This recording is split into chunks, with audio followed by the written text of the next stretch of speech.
तर मित्रांनो, मी तुमचा लाडका अथर्व आज परत नवीन व्हिडिओ घेऊन आलो आहे. मी आत्ताच उठलो आहे आणि एक नवीन कंटेंट बोला, कारण खूप जणांनी सजेस्ट केलं की अशी एक व्हिडिओ बनव जर तुझ्याकडे बॅकअप नसेल तर. कारण बॅकअप काहीच नाही, पूर्ण व्हिडिओ संपलेन माझ्याकडच्या आणि चेहरा वगैरे एकदम. आत्ताच उठलो आहे, जस्ट 5 मिनटं पण नसेल झाली उठलो आहे. तर आजचा व्हिडिओ तुम्हाला पुढे सांगेन. मी आता जरा फ्रेश होईन, जरा जे माझी डेली रुटीन असतो तो फॉलो करेन. नंतरला अंघोळ वगैरे झाली, जरा क्लीन शेव पण करतो, व्हिडिओमध्ये नीट दिसेल.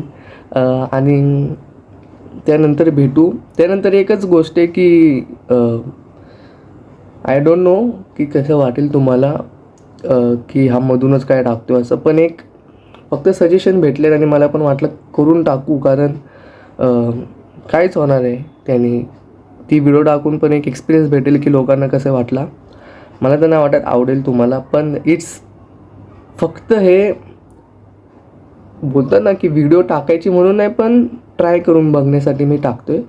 बाकी काय नाही. बाकी आता फ्रेश वगैरे होऊन तुम्हाला भेटतो. बाय. तर मित्रांनो, जसं व्लॉगच्या सुरुवातीला तुम्हाला समजलं असेल की मी काहीतरी बोलणार होतो. सेन्सिटिव्ह टॉपिक थोडासा, काय उलटं सुलटं बोललं तर समजून घ्या. 1 मिनटं.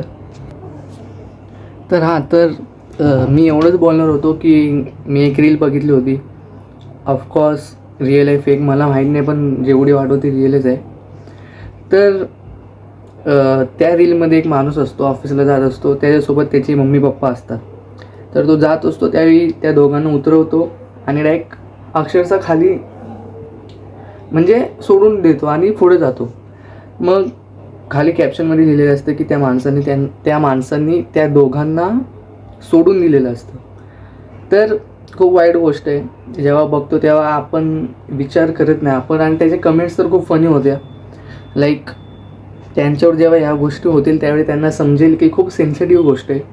आणि आजचा जो यूथ आहे त्याला असं वाटतं की एक कूल कमेंट केलं कुठल्याही व्हिडिओला की आपण खूप फनी होतो. हां, सेन्सिटिव्ह गोष्ट असेल तर ती गोष्ट बंदच करा. कारण मी पण जेव्हा कमेंट करतो त्यावेळी थोडंसं भान असतं. जर चुकून केली, जर थोडा निगेटिव्ह जर झालं तर मी डिलीट करतो. कारण कधी आपण ज्या गोष्टी फनी वेमध्ये बघतो त्या कधी चुकीच्या पण असतात.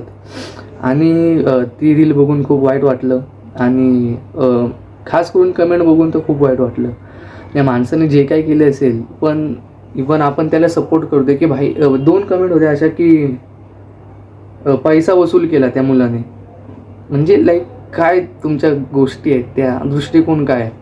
बाकी मी हे करणार नव्हतो, बट मित्रांनी सजेस्ट केलं की जे थॉट असतील ते बोल.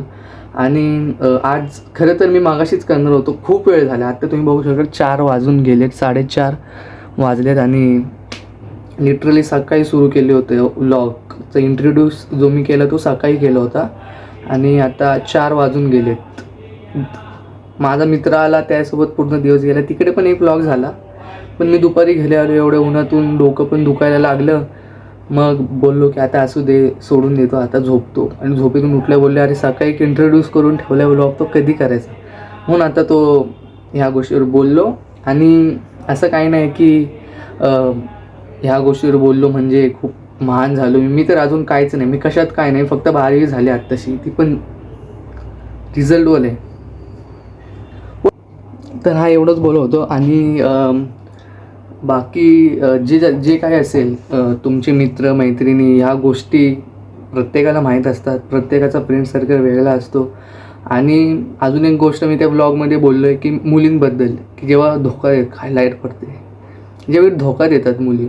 ऑफकोर्स एक मुलगा कितीही मॅच्युअर असला ना, कितीही मॅच्युअर, जेव्हा त्याला खरं अटॅचमेंट होते ना, तो कधी सोडू नाही शकत. ते ब्लॉगमध्ये मी बोललो आहे, तेवढंच बोलत होतं. आता काय त्याच सारखं तेच गोष्टीवर मी ज्ञान देऊ. पण दुसरी गोष्ट, आईवडिलांना कधी तसं करू नका. खूप वाईट गोष्ट आहे. मी कितीही भांडलो तरी त्यांचाच विचार करतो, त्यांच्यासाठी शिकतो. उद्या जर कमवायला लागलं तर त्यांच्यासाठीच कमवणार आहे. त्यामुळे असं न करण्यातच भलंही आहे. देव सगळं बघत असतो. इट विल बी लाईक खूप बालिश गोष्ट तुम्हाला वाटत असेल, पण मी ह्या गोष्टीवर भरोसा ठेवतो. कारण 5वी 6वीपर्यंत मी खूप असं होतं की काय नव्हतं, खोटं असतं. आईची शपथ, काय आईची शपथ, खोटं असते हे सगळं.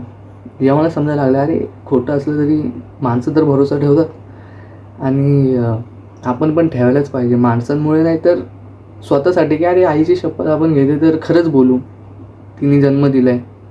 आणि मग तेव्हापासून मी कर्मावर विश्वास ठेवायला लागलो. कोणाचंही वाईट कधी मनात ठेवलं नाही. कोण किती बोलू, अथर्व असा आहे तसं आहे, मला माहिती आहे मी कसं आहे. तुम्ही मला 10 गोष्टी चांगल्या बोला, मी त्या चांगल्या गोष्टी पण एक्सेप्ट नाही करणार, तर वाईट गोष्ट करणारच नाही. कारण तो डोक्यातच ते बसले की आता लोक काय बोलतात, जवळचे आहेत लांबचे आहेत कुठले पण असू दे नात्याने, मला फक्त फरक पडतो जर माझे आई आणि वडील काहीतरी मला बोलतील तिकडे मी हर्ट होईन बस. आणि कुठल्या गोष्टीला असं हर्ट होत नाही. हां साहजिक आहे की कुठला जर जवळचा व्यक्ती वेगळाच वागला फॅमिलीमधला वगैरे तर वाईट वाटतं, पण मी ते पण आता सोडून दिले. मी डिस्टन्स ठेवतो प्रत्येकापासून एक चांगला, आणि माझ्या स्वतःच्या कामाच्या बाहेर मी कोणाच्या कामाच्या मध्ये जात नाही. कारण अशी गोष्ट आहे की दुसऱ्यांच्या कामाच्या मध्ये जाऊन आपल्याला काय भेटणार आहे. समजा 2 जणं भांडत आहेत आणि आपण गेलो मध्ये, ते दोघं जे आहेत भांडणारी ते सॉल्ट होणार त्यांच्या गोष्टी, आणि तुम्ही तिकडे विलन होणार, कारण तुम्ही एकाची साईड घेत असणार कोणाची ना कोणाची. त्यामुळे अशा गोष्टींमध्ये न पडलेलेच खूप बरं आहे. आणि एवढं सांगेन की आई वडील ह्या गोष्टीला खूप सिरियसली घ्या, त्यांच्यासाठी जगा. ते जे बोलतील जास्त करून चांगलेच ॲडवाईस असतात, वाईट ॲडवाईस नसतात. ज्यावेळी चुकतील त्यावेळी एक सल्ला घ्या. बाकी अशा गोष्टी करू नका. खूप सारे असं रिस्पेक्ट नाही करत, इवन मी पण नाही करत. मी खूप वेळा भांडतो, किती म्हणजे माझे तर खूप भांडण होतात दर दिवशी एक. पण शेवटी जेवायला बसलो एकत्रच येतो, लाईक दॅट. की किती भांडलं तरी काही फरक नाही पडायला पाहिजे. बाकी मी एवढंच बोलेन. ह्या टॉपिकवर जास्त बोलण्यासारखं पण नाही. प्रत्येकाला त्याची मर्जी असते, ज्याचं त्याचं डोकं असतं.